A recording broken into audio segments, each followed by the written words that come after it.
So you don't charm the devil with your rock and roll load. Knows that country music's gonna save your soul. The devil runs his groove in them rhythm and blues that send. It's gonna get you sun in the end. Welcome back to the Speakeasy. I'm Sother Teague.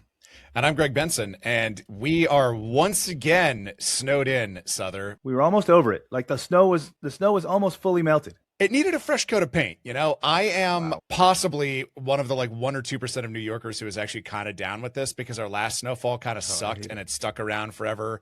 But this was a nice one. You know, it was light, it was fluffy, it was fun. It was a warm day afterwards. You could go out and enjoy it. Greg, it covered up all of the it's top 10 most snow we've ever had on record in New York City. What do you mean a nice one? This was a full-blown blizzard. Yeah, and it was great. It came down on a Sunday. I got to watch it from inside my apartment with a nice cup of coffee. And then the next day, once the snow stopped, it was right around when I was logging off for the day. So I got to walk to the park near my apartment. Everyone was having a snowball fight, sledding. I was about to say, did you get into a snowball fight? Angels. That seems like you. It was great. Oh, I will say this, though, because this snow was very, as I mentioned, kind of like damp, fluffy, malleable. It's great for sculpting. It's great for putting things together. Yeah. It was just good building snow. You could just do stuff with it. And as a result, it sort of revealed the collective id of New York City. Because you're walking around and you're just like, God, there are a lot of fucked up snowmen out here. Just real weird shit. Super strange. Yeah. I saw a bunch, even more so on Instagram. And it's kind of an interesting opportunity when you blanket an entire city in sculpting material that is ubiquitous and free. You can have everyone, and I mean everyone who lives here, come out and just do whatever the fuck they want with it. It's very kind of revealing of the soul. And I loved it, but there was some strange, weird shit out there too. Oh yeah, my park next to my apartment is chock-a-block with crazy little sculptures, and I have to, we can't be in New York and not recognize how very many of them are dicks. Yes. Oh yeah, a lot of dicks. Also, I feel like a lot of people going and adding dicks to pre-existing snowmen. I saw that too. I saw that too. A lot of these nice looking snowmen, and then suddenly there's hey, did someone add a dick to that? Was that original, or was that kind of what was that Dadaist sculpture, the urinal guy, Duchamp, who kind of people would come along and smash his sculptures and he would just delight in it. He's like, yes, the art is impermanent. Yeah. The art belongs to the viewer. It does. It belongs to the people, much like snowmen. I thought it was very interesting to see a lot of the sculptures that were out there. Also, in addition to dicks, a lot of butts. Like I said, the snow was very easy to kind of carve and mold and shape. And so you saw a lot of snowmen with some juicy donks out there. I'll just say that. Yeah, a lot of classical sculpting as well. I saw a few different versions of the Venus de Milo. I saw some very artistic works, not just your typical round 3-ball stack of a man, with sticks for arms.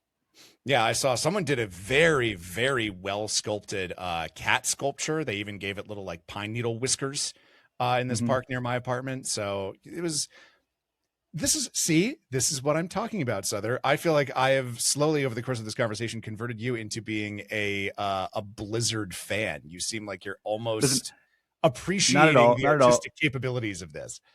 Not at all. I do appreciate your point of view that dictates that, yes, this ubiquitous, free, sculptable substance is out there and people came out and worked it. That's pretty cool.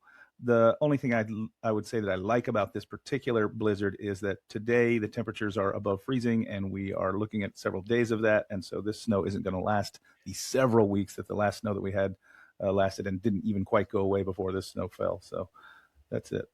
Yes. Also that it's not going to overstay its welcome, which is why I'm a fan of it. Speaking of things that have overstayed their welcome, perhaps, as the United States of America's foremost foreign BrewDog correspondent, I feel like I have to make an announcement about the impending sale of my former employer. BrewDog, as I think a lot of people are aware, has been, I believe the polite phrase is embattled over the last few years. They've always kind of courted controversy, and I think that a well-heeled liberal consumer base has kind of lost a bit of their taste for that. More on my thoughts on that later. But they've also been victim to just like kind of like larger macro trends, as we've talked about before on the show. Beer sales have been falling out of the sky for a long time now. And the longtime founder and CEO, James Watt, was pushed aside in May of 2024 in favor of steadier hand at the helm, I believe it was framed as. And now they have hung a big for sale sign around their neck, and they are potentially looking at breaking up the company into several different assets.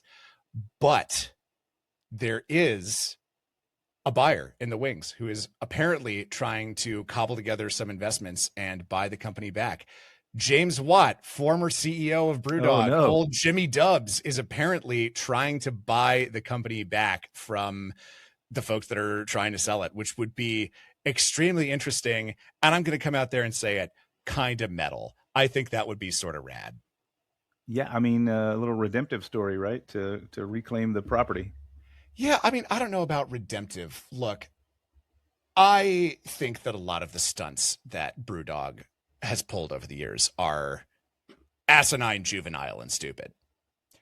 But I think that we also, as a society, have lost any sort of immunity or tolerance for things that are asinine and juvenile and stupid over the years.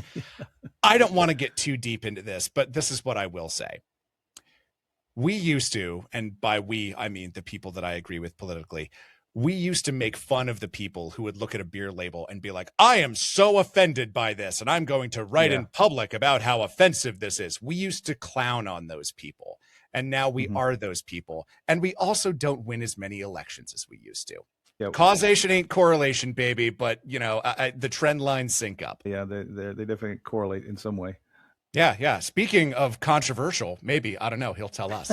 Our guest today is the creative force behind Acid Buddy, World's Best Cocktails, and No School Tomorrow Bar. You may recognize him from his appearance in the finals round of Drink Masters. It's Tao. I asked him how to pronounce his last name before the show, and he was like, no, just Tao, like Cher. So we got Tao in the studio with us. And in his case, his studio is his car. So welcome, Tao. Thank you so much for coming on the show. Thank you, gents. Thanks for having me on. I'm excited to chat with you today.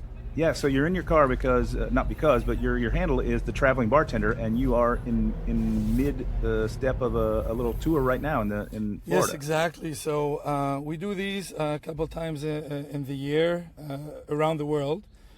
This past year, we kind of dialed it down a little bit so we can launch the products. As you can imagine, it's not as easy to launch a product that's self-funded. So I cannot just like keep traveling and throw money at people to do the work for me.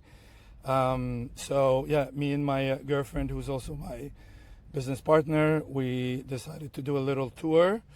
And you guys talked about snow. We were like, February, Chicago, maybe not. So we've been touring Florida for around 3.5 weeks now, and we have another week. So right now I'm in the car in St. Petersburg. We just finished a couple of events. We had an event last night, which was great. A Bar Mezzo, shout that to them. They're really doing a great job. People here in the city love them, so we got a lot of people.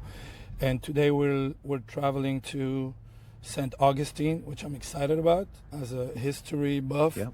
I'm into seeing what's supposed to be the oldest town here. The photos look great, and it will be our first time there proper, so for visit and for work. So that's why I'm in the car. Amazing. Well, thanks for taking some time out of your busy travel schedule to chat with us. Yeah, and I want to get right into it. You're wearing the shirt for the brand that I want to talk about next, which is good. I'm guessing this means you're on school for your bar in, as you mentioned, Illinois, called No School Tomorrow. Yes, exactly. Right? That's the name. Yeah, very fitting actually for a snowy week here in New York City. No School Tomorrow. Yeah, perfect. And on your Instagram, you recently claimed, I bragged, I think actually would be more accurate to say, that you broke cocktail menus forever, unquote, at this bar.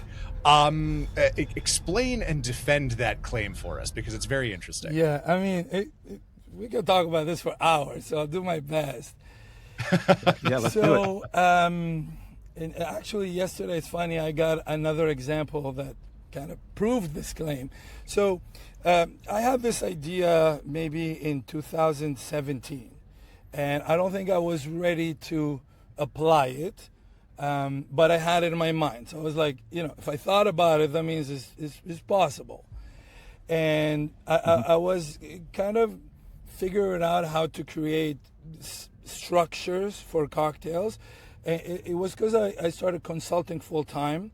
And again, I said I can talk about this for hours. Every time I say a sentence, I think of another story. So I'll give you a little bit of background if I may, okay? So I learned bartending in Montreal, Quebec, Canada. And what do a lot of people not know about Canada is that the liquor there is government controlled. So it is controlled by province. Provinces are the equivalent of states. But there is a federal law that controls booze in bars. So the bottles that you buy have to come from a state store. So we don't have the same choices that you guys have. That's fine, I guess. And then they have to be stamped, and you cannot modify them, okay? So you cannot infuse them, you cannot fat wash them, you cannot pre-batch. When we see the trends that you guys have, when you go to New York and you see something, when you see barrel-aged Negronis, it doesn't matter. We can see it, we cannot make it. It's illegal for us to make. Because the only way for you to use that bottle that has a stamp on it, I think some states in the country here have it too, it has to be in... Yep, it's called a control state. It has to be in front of the guest. So technically, if I fat washed it, I didn't do that in front of the guest. It started because of prohibition, and it started because of you guys, because there was a lot of illegal booze through Windsor that when prohibition ended, there was a lot of fake booze. So there would be a label of some of those big brands that stayed, and people would be like, I think I should buy this one because it's safe. But then some people would keep that bottle and fill it with cheaper one. And it was obviously hurtful to the customers, getting blind, getting sick, whatever. So they did this law to be like, hey, if you go to a bar, us, the state, we guarantee you that it will be safe if you follow these rules. It obviously went kind of too crazy. It's a law that's too old. Long story short, when I was consulting there, I couldn't do any of this. So as you know, bar owners will come to you and be like, hey, can I get a menu like the drinks you have on Instagram, but it has to be cheap, but I don't have a prep person, but it cannot be complicated, but it cannot be this, but it cannot be that. I'm like, okay, sure, I need to do this. It was a challenge. Challenges are fun. But I say a lot of creativity comes from that pressure, kind of like diamonds, like I was forced to find other ways to make the drinks that I make. And I created a system, basically. And I realized that if I create a bar menu for a client, and I'm there just for a few days of training, and I leave, and the client calls me a month later, and he's like, the drinks don't taste the same when you're here, I shouldn't take that as a compliment, as if like, when Tao's here, the drinks are great. Like, that means I failed as an educator. So I was like, well, the recipe, if it can only work because I have half of this, and a quarter of this, and a bar spoon of this, and only this liquor, and only this Amaro, that doesn't work for Canada. And I use this because I went to Sother's bar years ago because I'm an Amari fan, and I noticed the difference that we have between the rest of the world bartending and American bartending. You guys are focused on the brand and the product. Like, I saw some amazing cocktails, and they depend of the bottle. It has to be this whiskey because of the mash bill, and it has to be Braulio, and it has to be this chili liqueur, but not ancho. So we cannot do that there, right? So I basically, all my recipes now are 4 formulas, all of them. And every recipe I did on Drink Master that had a sour element is the same recipe. And that's what I teach now. Everything that you see me post, 98% of the time, is 2 ounce, 3/4, 3/4. 2 ounce booze, 3/4 sour, 3/4 sweetener. Now, my sour is the same pH, hence why I started the brand, Acid Buddy. My bricks sugar level is the same. and I made it in a way that it works for everything. So when I got to that stage, and then after Drink Masters, obviously I was solicited by people around the world. I was like, okay, I think now I can push this way beyond. And I created this menu where we have 3 little chits, one for Negronis, which technically is a Manhattan, because instead of putting Italian bitter, you put bitters in Manhattan, and then old fashions, and then the sours. And between those, if you choose, you get over 2,500 cocktails. And to me, that is breaking cocktail menus, because I'm lucky and grateful enough that I'm in this position. I do menus in places that you probably never heard about. Countries you guys seem like that, geography and stuff, but cities and places that have rules that are even more different than this, and liquor laws that are hard. Like, we do things in Egypt in 5-star hotels that are not known. It's only chains that are there. And a bottle of Campari is $170 US. So I cannot do that. Like, I have to take the $10 bottle of vodka that they tell me it's safe, it's made locally, or the fake rum called Cubanita or whatever, or the tequila called El Chapo, or like literally stuff that you never hear. And I'm like, okay, it's okay. It's not bad. It doesn't get you sick. Okay, safe. Let me show you how to make a syrup once and for all. And now I decided to make Acid Buddy in a way where we ship it internationally, because some of these countries, malic acid for them is technically a premium rare ingredient. And that's how all of this in a nutshell came together, and it was my way to help menu creation, but I think it breaks it, because there's no barrier anymore for good cocktails.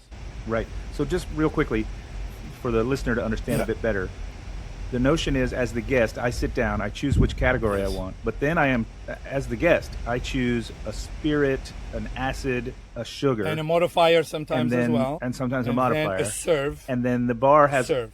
And the bar has all these things ready to make, ready to assemble, and then the math calculates to 2,500 possible cocktails from what you have on offer. This is pretty amazing, right? This is, I started a series on my Instagram called Dicey Cocktails, where I roll dice to land on drinks. And, like, the whole hypothesis was, I don't think if we use the same formula, which in my case is 2-1-1-2, two parts of spirit, 1 part each of Amaro and vermouth, and then 2 dashes of bitters. If we use the same formula every time, I don't care what the dice roll, the hypothesis holds that this will be pretty good. Now, some of them have turned out excellent, but none of them have turned out bad. Is that kind of the premise of this? Like, this will always work. Sometimes it's a home run, but you're going to get on base every time. Yes, that is exactly the same. I saw your series. I think it's great for the Amaro Vermouth. It should work. Like you said, some are amazing. Most are great. And you're like, whoa, if I can get this at a dive bar, I will go more often to the dive bar. And very rarely, like, even the ones that maybe you're like, I'm not going to order it, it's like, oh, I didn't expect it to taste like that. Now, obviously, we tried all of these before, but we didn't try them as, hey, let's make sure 2,500 cocktail work. What we did is we wrote with the staff for around 3 months. We tried to make the ones that wouldn't work, right? So we chose the things that we're like, I don't think this is going to work. And then if that one works, we're like, whoa, another one. Okay, keep it. And obviously we did some changes. So some base spirits wouldn't work in the sour formula. It only wouldn't work because I offered 5 sweeteners, and it wouldn't work with one of them. So I wouldn't put it. It has to work with the 5 sweeteners that I offer, right? So that cocktail now can become good as a side cocktail for another menu, or for a cocktail of the month or whatever. But that's exactly the concept, yes. How is the guest reacting to this? This is my question, because I would imagine that as a layperson, if I came into a bar and I was told, you can choose one of 2,500 cocktails, the world is your oyster, that would feel a little overwhelming to me. How do you sort of help guide people through this process? I've seen folks get flustered if I ask one follow-up question, like, hi, I'll have a Manhattan. Oh, bourbon or rye. Whatever you like, is that multiplied by 2,500 when people come into your bar sometimes? God, no. Well, and also before you answer, Tao, I would also like to point out you're in Itasca, Illinois, which is, I looked it up, it's a town of less than 10,000 people. It's a town, yes.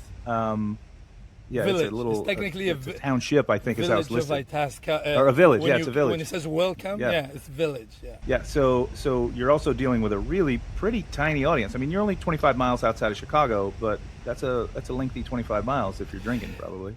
Yes. Mm-hmm. So how does such a small audience react to such a kind of somewhat overwhelming menu? So that's a two-part question, which I'm happy to answer. I'll answer the first part that's simpler, that I think applies to all cities, because just this month, part of the reason we're touring is Acid Buddy, and to show how it works for the 2,500 cocktail menu.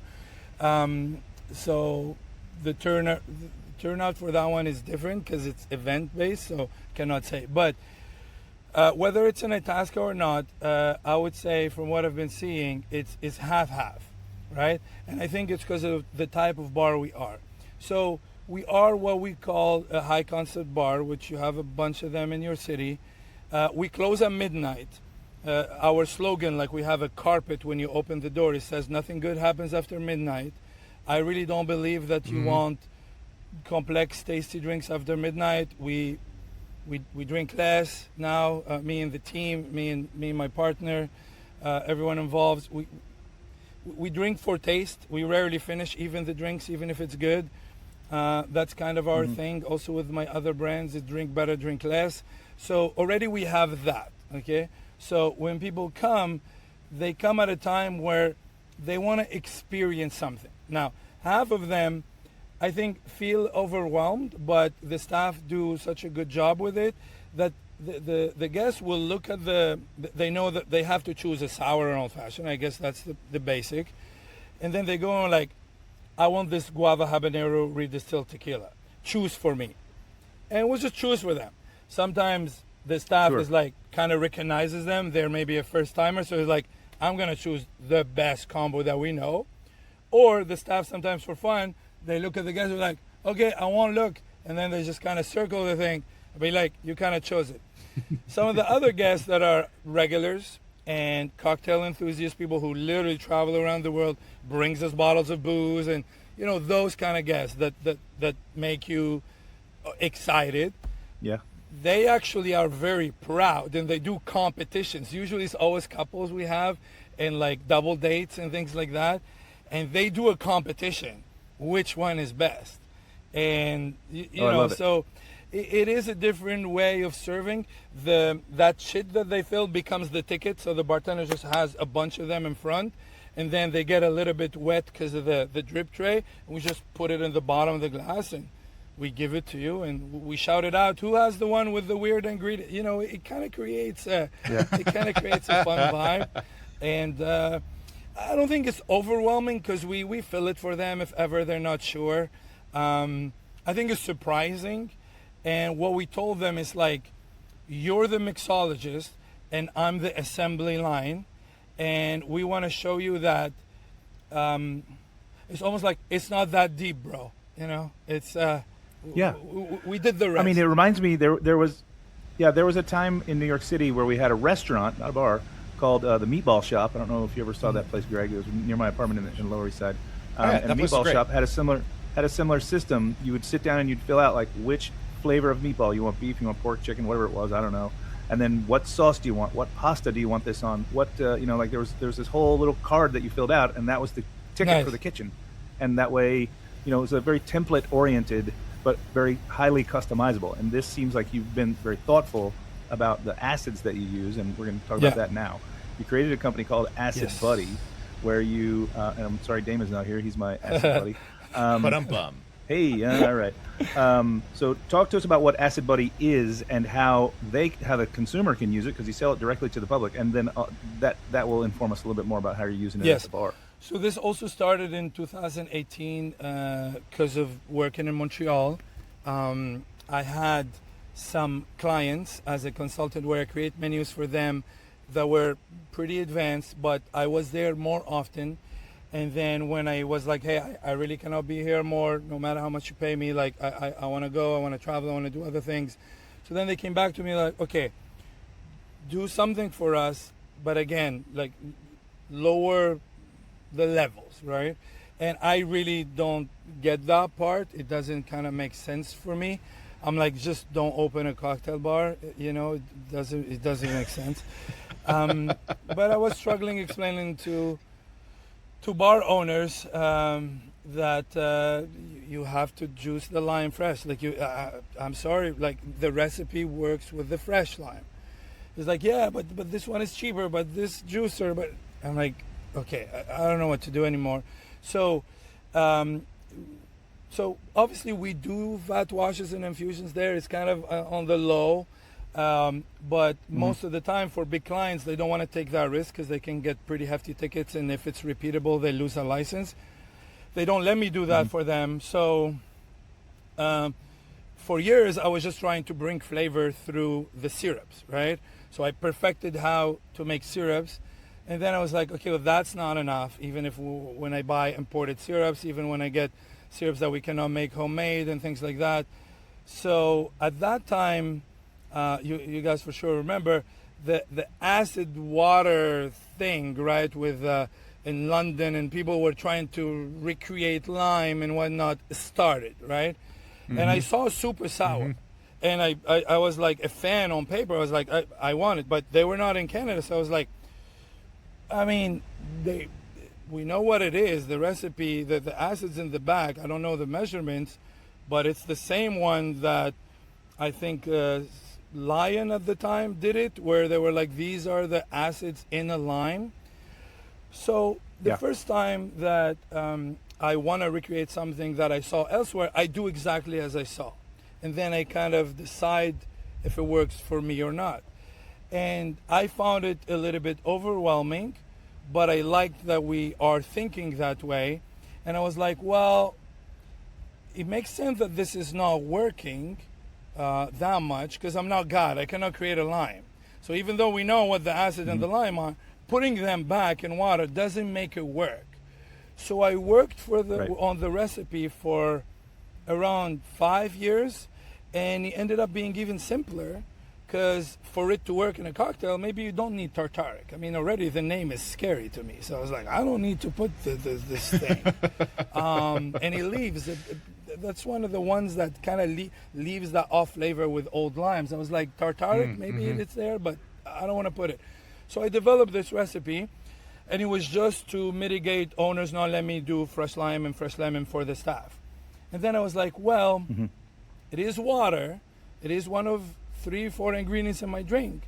Water can be flavored. So maybe I can put this formula in a water that's flavored. That's what I do with the syrups. Sure. So I started doing that. And it was also just to help consulting business. Then I started doing that internationally. It was harder there because the malic acid was also hard to buy and expensive, because they don't have those kind of fruits there. The grapes and apples are not a thing in Southeast Asia or Africa or whatever. And then and it was hard for them to get certain flavors and things like that. So I was like, I think I need to do this, because even when I gave the recipe to clients, and as you probably did consultations and you know, sometimes it's hard. They just want to buy it. And that's when, if you have some business acumen, you're like, hey, great, don't do it. I'll sell it to you. And I was always telling them to buy other people's product. And then my girlfriend was like, she bartended for a few years in Vietnam.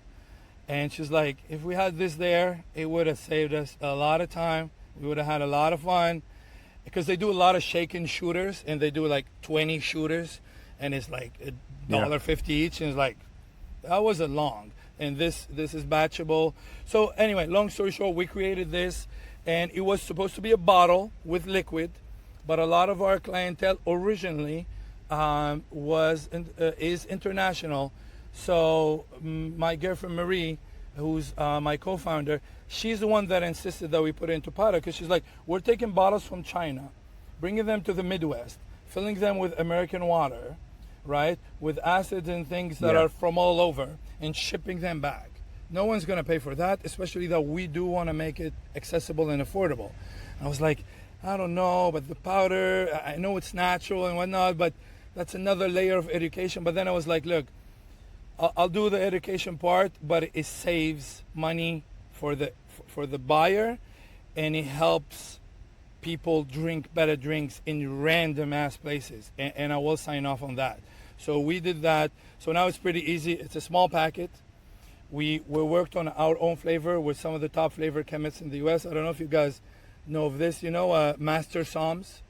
There are a thing that is equivalent to that, like really high level master flavorists, and there's 170 in the world, and our partner, flavor partner, have 17 of them in the Midwest. Wow. And these are people that's all, like their nose is $1 million nose. So we worked with them, and then we did the flavor liquid, and then we freeze dried it so you actually can see that it's real tomatoes. We made sure that it dissolves easy, no hot water, room temp water. It's a packet that is made to be dissolved in a liter of liquid. It says water, but you can dissolve it in a liter of coconut water. You can dissolve it in iced tea. It has no sugar.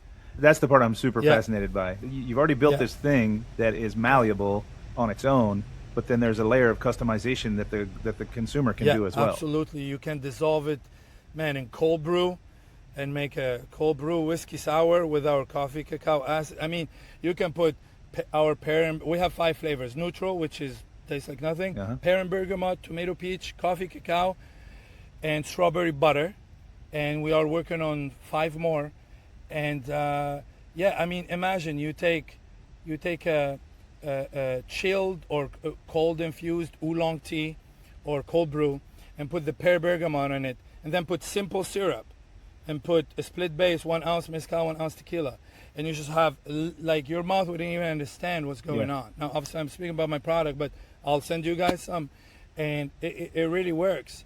And we just did it because we want to help. Like, we want more people to drink better cocktails. Like, for me, I don't think someone needs to, you know, I don't mean to take tourism from y'all, but I don't think you need to go to top bars in New York to get a proper cocktail. I agree with you. I don't think you should have to do any of that to drink well. You know, the flip is you're not taking anything away, because I still think there's an aspect of, like, you want to come to New York to visit New York, to visit my bar, right? But you can drink as well at home as you drink at my bar. I always say the only thing that makes my Negroni better than the one you make at home is I do the dishes. That's a good one. You know Probably what I mean? the ice too. Well, and I've done a lot of flirting at the counter of Amoria Marga, but we digress. There's a handful of things that make Sother's Negroni Yeah, the better. fresh vermouth, and, you know, the story and the whole. Yeah, you've got a lot of, you know, even on the show. I remember I watched Drink Nights. You know, Kate Gerwin and I are old friends. She stays actually in this room when she comes to New York. She stays in here. It's cheaper. But yeah, it is. I mean, I've got a beautiful air mattress that I blow up for. It's great. But you know, I watched you on the show, and you know, you're definitely sort of cutting edge, unconventional, etc. But you know, you also have sort of an unconventional background. Tell us where you come from in general, and you know, I also read somewhere that you didn't even have your first drink until you were 23 years old. So I'm born in Tunisia, Tunis. It's an Arabic, Muslim, North African country. We're the most northern part of Africa. So we can literally see some Italian islands by, you know, naked eye. Born on the water. We have a desert part, we have a mountain part, and we have a water part. I'm born on the water in a town called Monastir. And, you know, my grandma on my mom's side, I grew up with her because my mom was either in dental school and then working. And my dad was working in Saudi at the time. So I grew up cooking with the ladies in the house. And I learned one of the first food concepts, that if the space you're cooking at doesn't smell to the street, you didn't put enough of whatever you're putting. So that's how I make my cocktails. Because people, when I do the classes, I give them the structure. I tell them, like, I want to teach you how to fish. I don't want you to do my recipe. Now, you can, but I want you to make your own. He's like, okay, how much do I put of the tea? I'm like, until your room smells, right? This is not a 1 cup of tea. that liter of syrup is going to go into 44 drinks. So please put a lot. So that's how I learned cooking and ingredients. I come from a family where we eat offal and liver and brains, and we forage. We have an olive grove that we own. I think that helps for people like us. So already before you work in this industry, you're like, if I see a weird ingredients, Greg, like you said, I go on bars as well. I'm like, give me the weirdest one, right? I just won with the fruit that I don't know before, right? Like the world. That's why we're here. That's why I think we're here on Earth to discover what's out there. And I knew that I wanted to leave. I knew what I wanted to live abroad. Funny enough, I wanted to move to New York to study design at the New York Design School. I wanted to study design in general. I settled on interior design, but I always wanted to design lamps and chairs. That's what I wanted to do. And so Arabic is my first language. French is the second because we were colonized by France. And I was really good at English because I grew up watching, you guys will know this, a lot of people don't, but I'm 39, so I grew up with this. No cables, nothing. Like we had the channels with the subtitles. Dr. Becker with Ted Danson. A lot of Americans don't know that. Frasier, which is known, and Seinfeld, obviously. And before ever coming to North America, I was like, I will not be lost in Manhattan because of Seinfeld. Now, obviously, the corners are wrong and, whatever. But I was like, I can go live in New York. The establishing shots don't always add up to where they're supposed to be. I'll figure it out. Maybe I'll see Kramer on the street. And, as a kid, I was like, truly believe that, It's a small town, it's a small town. And I was convinced that if I move there, Britney Spears will see me and will marry me. Like I'm an 80s kid. And, still to this day, she's my girlfriend knows that Britney Spears, like different times now, but whatever. So I'm the one that got away. Yeah, the one that got away, exactly, forever now. And ended up moving to Montreal, Canada, because I had an uncle that lived there, and at the time Canada was opening the doors, so he made it a little bit easier to go study, and when you finish you get your papers, your document, whatever you wish. And I knew that as a nomad at heart, and a lot of people don't know this, most Americans don't even have a passport or never travel outside the country. For me it's important, and my Tunisian passport doesn't allow me to do much, and I knew that if I can only just work and travel, that's what I wanted. So I was like, okay, I'll move to study, but it's not because the school is better. I really just needed that second one. And I went to Montreal, which, no regrets, obviously. I am who I am now because of that, but the cold was just not it's cold in New York, but it's not the same there. I mean, the minus 40 Fahrenheit is a normal thing in February. So I stayed there. School was expensive because I'm an international student. So at the last year, funny enough, the last project was a bar restaurant. I just couldn't do what I call the immigrant jobs anymore, the moving, the landscaping, because it didn't, I couldn't make enough money to sustain the whole year in the summer. And people were like, you should go bartend, you're good looking, you know how to talk, you like people. And I was like, but I never did. It's like, yeah, just write on the resume that you did. I was like, but what if they hire me and they ask me to change a keg of beer and it explodes? I was scared of beer kegs because I see them. And I was like, they'll fire me. And he's like, just ask the busboy to do it. I'm like, what's a busboy? So it was like that. And then I got into, that's when I started drinking at 23 and a half. I started, my first thing was amaretto sour, which to this day, I think if you do it with sour mix, it still works. It was made for that. You can do it with acid, maybe it'll be better. And then Guinness. I used to think beer smelled like pee, but Guinness to me was like a coffee cocktail. Guinness was my first thing. Flavored Absolute, which I grew up with in Tunisia. I didn't drink them, but I used to smell them. So I loved like smells and whatnot. Absolute peach and vanilla to me is still up there. I cannot drink them like that, but they're amazing. I love the smell of the. I don't even know if they still make it. The Absolute Yes. Pepper. We used to have it at a bar that I Yes. worked at. It was very. And that aromatic. was like ahead of its time at the time. People didn't do chili It really was, vodkas yeah. and chili tequilas. Yeah, they're very creative people. Oh, I mean, dude, at that point, like, I don't want to No. derail the conversation, but at that point, when Absolute was making flavors, we were like, wait, they can put the flavor in the vodka? Like we were just blown away. Like, Yeah. wait, they're putting the citrus And it was in the clear, vodka? right? Like, It was the first clear there. yeah, and it was, we were fried, man. It It smoked used us. to like it was like Air Jordan drops for bartenders, right? Like Yeah. they dropped the Yeah, pear yeah. one.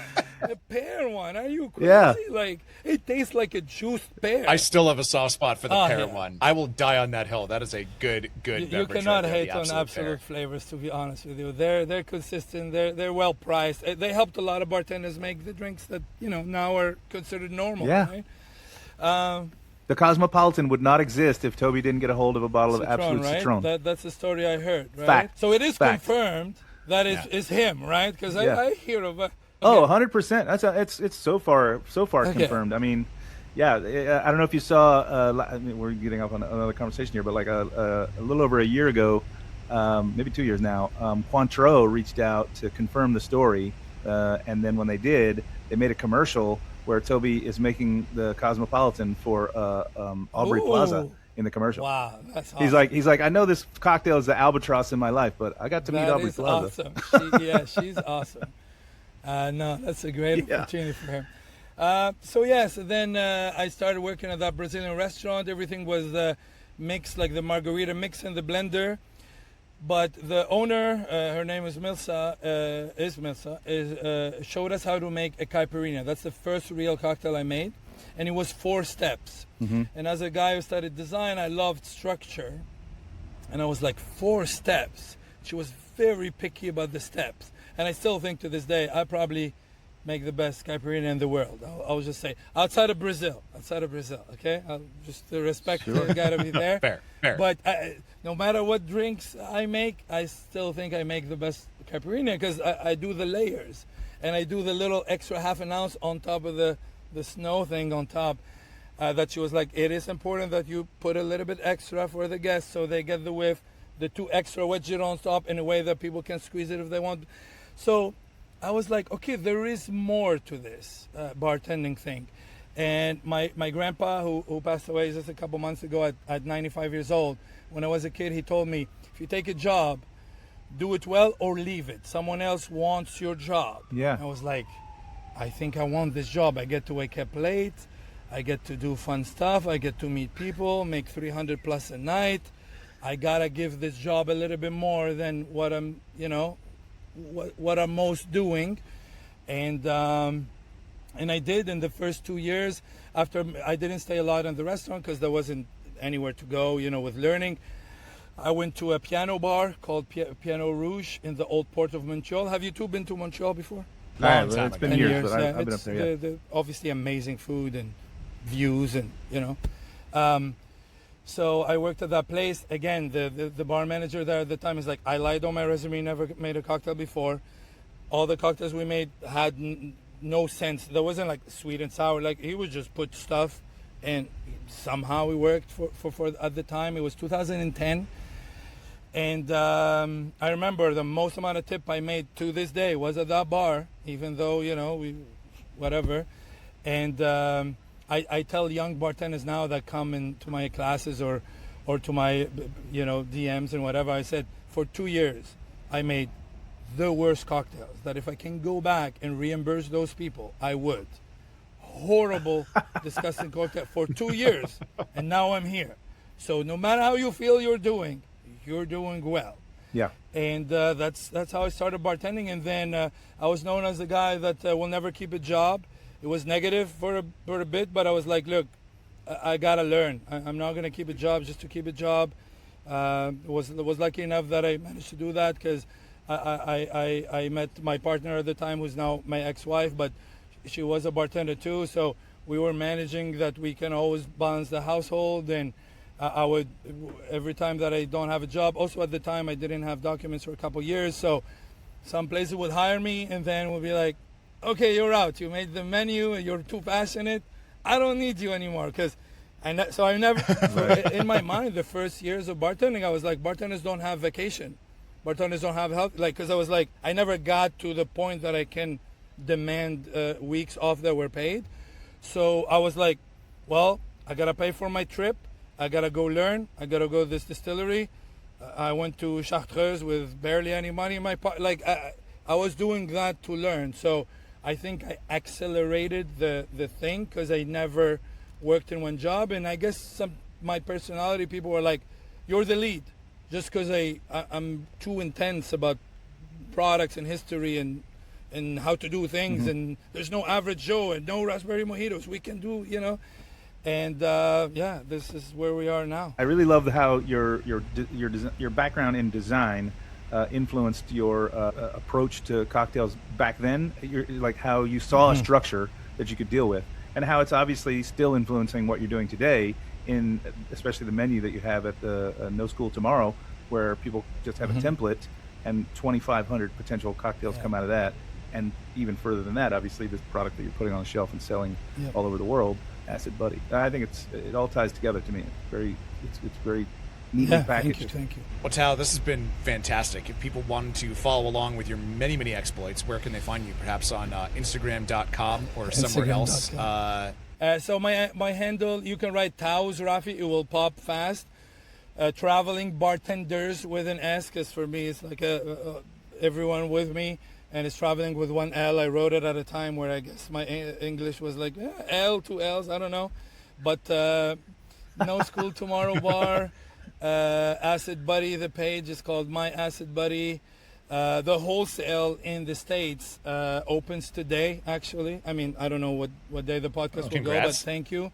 We made it easy. We are self-distributed. We also believe in that because we realized that America is a middleman country, and I was like, the middleman takes too much money. But we're still open to some collaboration with distributors if they get us to some places. But we want to feel that if you already know about us, go get it from the wholesale. It's the best price you can get. We give all the support as well. We help people create menus and things like that. And reach out wherever, and maybe you'll see me in one of your cities. And we're moving to Europe in June in Athens. I miss the sea, so we'll be out of there, but we'll come back to the States for about 3 to 4 months every year. That's kind of the plan, to launch new products and things like that. And guys, thank you for having me. This has been great. Thank you for coming, and thank you for shining a light on I think, undersung bar tradition, which is lying on your resume to get your first job. I think that is a proud institution that we should all just burnish a little bit more. Yes. Honestly, if like a resume where someone took pains to create an interesting and unfalsifiable lie, I think I'm like, this person wants this job. I'm going to give this person a shot. I agree. That's a good one. Well, that is going to do it for us this week on The Speakeasy. But if you need more of that vitamin G in your life to help you survive 6 more weeks of winter, you can become a regular on our Patreon. Our regulars get ad-free shows, a longer show, which means more of Tao's conversation that we didn't have time for on the main feed, cocktail recipes from all of our guests, a free cocktail kit each and every month from our friends at Shaker and Spoon, and access to our live monthly hangouts. Those are usually the last Monday of the month. However, as you may have heard, possibly on this program about 45 minutes ago, we got a bit of snow this past week. So it is happening this Monday, March 2nd instead. If you want to tune in for the good times, you can become a regular on our Patreon, and we will see you there. And again, I want to quickly shout out the Salt Cure Restaurant Recovery Fund in Minnesota, which is providing relief to service industry workers in the Twin Cities. Some of you know I have some pretty deep personal connections to Minneapolis and St. Paul. So while many in the media are acting like the hostile occupation is over, I promise you it is not. This fund is keeping your fellow industry workers safe until such time as, God willing, this is all behind us. And the link to that is in the show notes. In better news, though, Sauced covers one of my all-time faves this week, which is French onion soup. Give us a little taste of that, Sother. I mean, we dug really deep onto French onion soup. I made mine with bourbon and vermouth. Tim made his with some cognac. But plot twist: I don't eat soup, so What? I've been taking. I don't like hot liquids, so I've been taking all the components of the French onion soup and making other things with it. So you can go check out my Instagram and see that I made sort of a French onion toast with an egg on top. I made French onion omelet. I made a French onion sandwich with the broth on the side for dipping, like a French dip. So you can get a lot out of each episode, even if you're not interested in the subject of the episode. And the episode that dropped literally yesterday is an Italian-American neoclassic pasta alla vodka. So Ooh, get into it, nice. and let's get sauced. Let's get sauced. I actually love a little bit of porter, like a little bit of like dark beer, maybe even a Guinness, perhaps, in a French onion soup. If you do a sequel, just maybe we'll convert you to a soup fan one of these days, Sother. We'll see. Yeah. Just add enough booze to it and we'll get there.